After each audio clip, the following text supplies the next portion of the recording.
नमस्कार, मैं शारदा सिंह और आप देख रहे हैं हलचल इंडिया।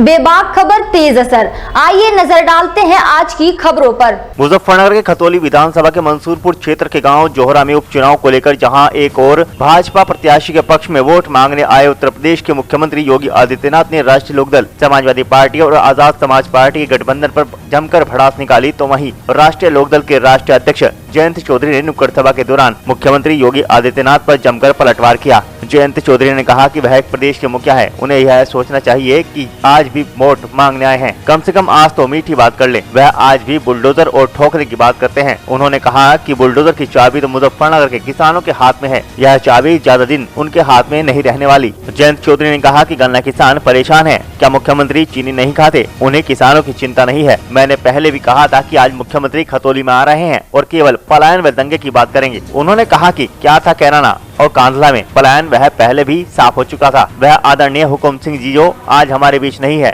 उनके द्वारा एक उठाया गया मामला था, जिसकी वजह से आज तक उनका परिवार फिर कैराना से चुनाव नहीं जीत पाया। उन्होंने कहा कि आज उनसे कुछ किसानों से मुलाकात की है, उन्होंने गन्ने की पर्ची हमें दिखाई, जिस पर अभी तक मूल्य घोषित नहीं किया गया है। सरकार के लिए यह सबसे बढ़िया मौका था कि कम से कम किसानों के गन्ने की कीमत बढ़ा देती और कुछ न कुछ फायदा होता। अपराधियों को चुनाव लड़ाने के सवाल पर उन्होंने कहा कि विधायक सेंगर जी के साथ इन्होंने मंच साझा किया। इसके अलावा बहुत सारे आपराधिक छवि के लोग हैं जो भारतीय जनता पार्टी में हैं। उन्होंने विक्रम सिंह का नाम ना लेते हुए कहा कि यह भी तो अपराध के मामले में ही हटे हुए हैं। चीनी नहीं खाते मुख्यमंत्री जी, मैं पूछना चाहता हूँ गन्ने से इतनी नफरत क्यों? गन्ने की खेती कर रहे किसानों से उन्हें इतनी चिढ़ क्यों है?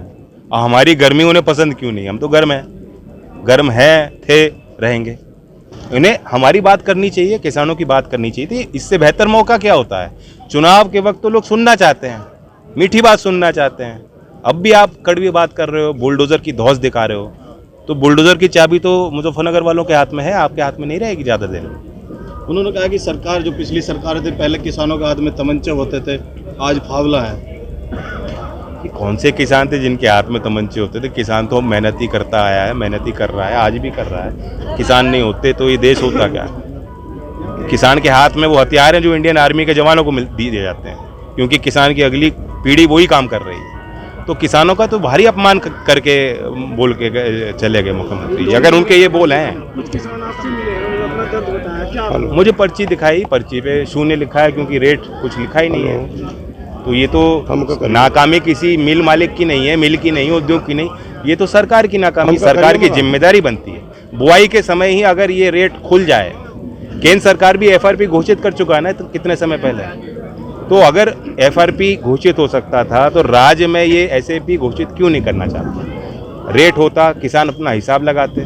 आज किसान को मालूम नहीं कब मिलेगा पेमेंट, कितना मिलेगा, किस हिसाब से मिलेगा। जैन जी, क्या 5 साल पुराने जो मुद्दे हैं, जैसे पलायन के लेके या बुलडोजर के लेके, क्या मैं साफ कर दूं, पलायन तब भी मुद्दा नहीं था। आदरणीय हुकुम सिंह जी दिवंगत हैं, आज हमारे साथ बीच नहीं है। जब उन्होंने वो विषय उठाया तो उनका जो एक समीकरण था वो बिगड़ गया और उसके बाद वो चुनाव नहीं जीत पाए। यानी उनकी फैमिली से भी जब मृगांका भी लड़ी, उन्होंने भी कोशिश की इस मुद्दे को उठाने की, वे भी चुनाव नहीं जीत पाई। तो यानी जिन मुद्दों का कोई सरोकार नहीं, पब्लिक उस विषय को स्वीकार नहीं रही, लेकिन मुख्यमंत्री जी अड़े हुए हैं उस बात।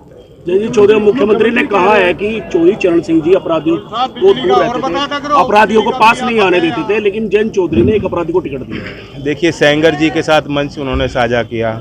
ये जो विधायक हटे हैं, क्यों हटे हैं? ये मतलब ये अपराध में ही तो हटे हैं, अपराधी थे।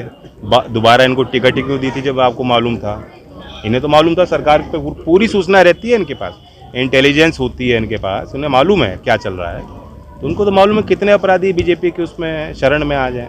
तो स्पष्टीकरण तो बाबा को देखना, बताना चाहिए। अपने वो वस्त्र से ये सोचें कि हम लोग सोचें कि वो पुण्य कमाया है बाबा जी ने, तो सारे साफ सुथरे लोग ही उनके साथ हैं। नहीं, उनकी फौज में सब तरह के बंदर हैं। मुख्यमंत्री ने कहा कि समाजवादी पार्टी और राष्ट्रीय लोकदल मिलकर एक तालिबानी सरकार चलाना चाहते हैं उत्तर प्रदेश में। देखो हम मैं क्या जवाब दूँ? पता नहीं कहाँ से, किस पिटारे से बात ये निकाल के लाते हैं, कब रात में सोचते हैं मुख्यमंत्री जी। मैं उनको कहना चाहता हूँ, सो लिया करो, मीठी चाय पिया करो, कुछ अपने जीवन में मिठास लाओ, इतनी नफरत ना पाओ। ठीक है।